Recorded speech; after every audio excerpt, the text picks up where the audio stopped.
Welcome back to this special hour of CNN coverage, Shutdown, Showdown. I'm Jake Tapper, live on Capitol Hill. Breaking this hour, they finally did it. They made a deal, but not before 16 days of legislative wrangling, while hundreds of thousands of federal employees were forced to stay home. Now that Congress has passed a bill to reopen the government and raise the debt ceiling, the postmortems can begin. And we just need to check.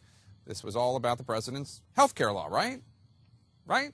Well, maybe not. Here's what Congressman Mick Mulvaney told me earlier on The Lead. What was this all for? It was for equal protection under the law. I mean, one of the things that got lost in this, Jake, from the very beginning was that the narrative was that we were trying to get rid of Obamacare, completely defund it. So if this wasn't all about defunding Obamacare, in the immortal words of the Beastie Boys, what's it all about? Joining us now is Republican Representative from New Jersey, Scott Garrett. Congressman, thanks for being here. Also back with us, of course, Dana Bash and Gloria Borger. So, Congressman, you voted no on this bill. You said you couldn't vote yes because it doesn't take any serious measures to address the debt and the deficit. Is that right? That's right. As we sit here right now, right behind us, I don't know if it's on camera or not, are a bunch of young people, and ultimately the... Oh, they're on camera. Oh, okay. Good for them. Oh, they're young people. So ultimately, the unfortunate result of the vote tonight is that we are not doing anything to make our government sustainable fiscally, and that they and our kids and our grandkids are going to pay the price. We did not, as your previous guest said, bend the curve whatsoever as far as spending, and we are on an unsustainable path. We are $17 trillion in debt. We're going to add another $1 trillion almost to that if we do out a CR, and another $2 trillion on top of that because of the Affordable Health Care Act, Obamacare on top of that. We are on the path of going to almost 250% of GDP. Right now, 100% of GDP. This is not sustainable. We cannot go that way. I take your point. Okay. But that wasn't what I heard when people were talking about shutting down the government. Sure They were it was. talking about they were talking about defunding Obamacare, not because of the deficit, because they think that Obamacare is bad. It's an intrusion into the rights of people. You heard your colleague earlier. They say it was ahead about equal rights, whether or not the individual mandate should be delayed, just as the employer mandate was. So, as you heard me just say, part of Affordable Care Act is saying that we are adding $2 trillion to our budget deficit. That's unsustainable, and so we are making the case that something needs to be done with regard to that and all the entitlements and all of our spending. What Mick was simply saying is that what the law is right now, he was making allusion to, is unfair. That President Obama is sitting in the House, in the White House, saying that every American should be subjected to the Obamacare, and he's not, and his wife is not, and his kids are not. Yes. So here's the thing. You want to win back the White House, obviously, because then That'd be you good. presume you'd have a president. Can you help us do that? Then you presume you have a president who would agree with you on these things. But if you look at the polling... Yes, the polling said that most... Republicans have tanked. What did the polling say? The polling said that they did not want to shut down, and neither do we. And the polling says the majority of Americans right now do not want Obamacare. So that's what the polling says, and we were on the right side. The popularity of Republicans went down. The popularity of the Affordable Care Act went up. The popularity of government went up. So it seems to me that you stepped on your own message in a big way. Part of the difficulty, of course, is getting the message out and all other things. I think you asked a great question to Senator Harry Reid when we were doing the aspect of getting the message out that we wanted to keep the government open. We sent out over several dozen bills. You were the only one to ask the question, why are they not passing that bill or any other bills? In 16 days of government shutdown, the Senate did not move one piece of legislation to keep the government going. But that question was never asked of the Senate President or the White House. I know that you are very good at math and numbers, and you understand. A little bit, but I have a calculator. Okay, but you understand basic math, and the math is that over there, you guys run that place. It's the House. Okay. But you don't run the Senate, and you don't run the White House. Okay. So you knew from the get-go that this was going to be a very tough battle. And it could lead to a government shutdown. But so my question now is very simple. It's very simple. Was it worth it?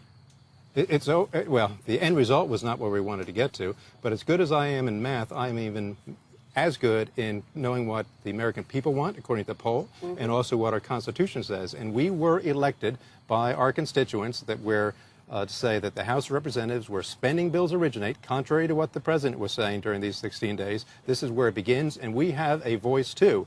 Now, that voice was not always articulated very well, and that voice always didn't get out through the media. When the media didn't ask the questions, there was no follow-up question, by the way, to your question.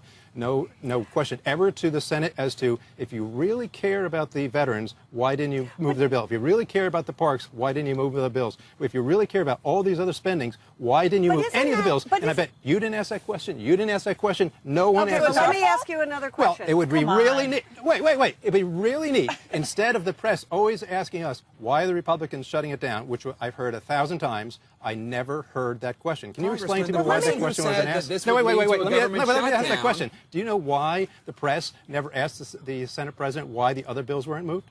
You did a great job in asking that one. I was just going to say, I think that we tried very hard to be balanced here. Great, but why was the Democrats why they were potentially at certain points a part of this? No, that's not the question. But at the end of the day, this was a very deliberate strategy by a small part of the Republican caucus. No. How many Republicans voted on all those bills? Almost 230 Republicans. But you know full well that wasn't because that was that they supported that. Peter King was against it. He voted for it. Aaron Schock voted for it, and all the moderates voted for it. Because they wanted to support your speaker. There you go. So I'm not saying it's right. I'm not defending it. In March, House Speaker John Boehner said that the Republicans were not going to attach defunding Obamacare to the government spending bill because if they did, it would lead to a government shutdown. Then between March and a few weeks ago, the strategy changed. Everybody knew that strategy of trying to defund the president's health care initiative the president's health care law would lead to a government shutdown. Yet you pursued the strategy anyway. And you can blame the media all you want, but the facts are what the facts are. John Boehner said that, not me. So you make a good point that being consistent in strategy is good. Now, the president was consistent in his strategy. He said from day one, I will not negotiate with the House. I will never sit down and talk to them. I will not engage in negotiation. Over the debt ceiling. Over the debt ceiling or the CR. Or the shutdown. And so maybe isn't that the problem? He would not engage in any discussion with us. And so at the end of the day, the House capitulated because he would never engage in negotiation. But isn't it like knocking Humpty Dumpty off the wall and then saying they won't help us put him back together again? How's that? If you knocked him off the wall because you had this strategy on the government spending bills, and you had this strategy, people were up in arms about what was happening in government, that veterans weren't getting funded, et cetera, et cetera. So you kept so you knocked Humpty Dumpty off the wall. He broke into a million pieces. And you said, okay, let's refund this, let's refund that, let's put them back together. Why should they help you if they feel that you caused it? Right. So in other words, if they realize that the veterans are hurting, and if they realize that the public is hurting with the parks, and if they realize, to your question, that kids aren't being treated for cancer, they would say, open the government. They would say, we have an opportunity to fix the problems if we work with you. But what do they say? No, we're not going to work with you. Pass a clean bill. No, they simply said it's their way or the highway, that they would not willing. I was astounded, I must admit, when I think it was Eric Cantor came up with this idea of these mini bills.